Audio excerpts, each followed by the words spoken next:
Now we shall discuss ventral hernia. In this we shall be discussing mainly regarding your EHS classification, factors responsible for your incisional hernia, and your some important points regarding your surgical approach. So let's begin our discussion with your EHS classification of your primary abdominal wall hernia. So they occur in midline, which are your epigastric and umbilical, and in lateral it is your spigelian and lumbar. Then regarding your diameter, small are those measuring less than 2 cm, medium is of size 2 to 4 cm, and large are of the size more than 4 centimeters.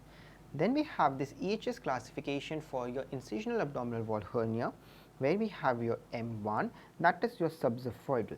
It extends from your xiphoid process to 3 centimeter caudally. Then you have your epigastric. So this epigastric extends from 3 centimeter below the xiphoid to 3 centimeter above the umbilicus in this region. Then you have your umbilicus that extends 3 centimeter above and 3 centimeter below the umbilicus.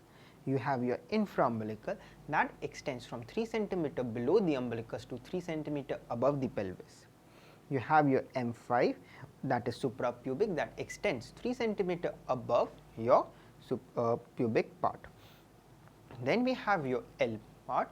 So you have your L1, which is your subcostal that extends between the costal margins and 3 centimeter above the umbilicus.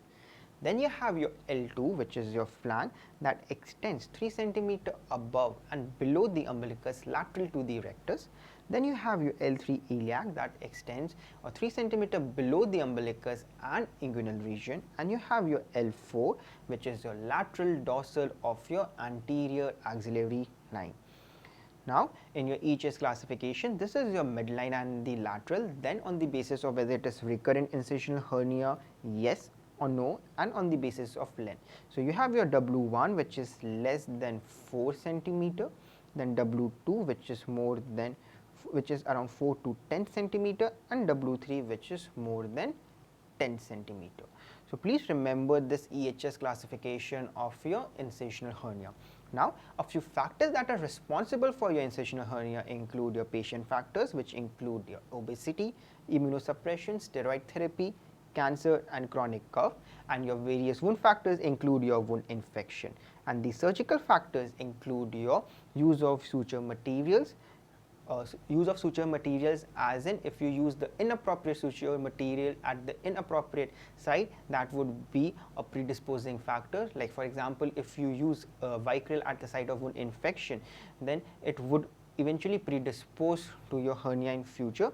Then your emergency operations are more prone to develop hernia compared to your elective operations. Similarly, if a lead closure has a more incidence compared to your mask closure, and if you close it under tension. Now there is another important concept, which is your loss of abdominal domain. This is calculated usually by your CT scan when your volume of sac is more than your 25% volume of the abdominal cavity. Now the various surgical options that are available are your open hernia repair, laparoscopic repair, abdominal wall reconstruction. In abdominal wall reconstruction, we need to remember your component separation. Now these are usually done when you have a defect size of your 10 centimeter and loss of domain more than 50%. Now we have two types of component separation. One is your anterior component separation, and second is your posterior component separation. So I would just ask you all to remember that your anterior component separation is between your internal oblique and your external oblique, whereas your posterior component separation is between your internal oblique and transversus abdominis. We need not get into the detailed explanation of your steps of component separation. If a question is to be asked from component separation at your level, they shall limit it to your basics of your anterior and posterior component separation. So this is all about your few important points of ventral hernia. Thank you.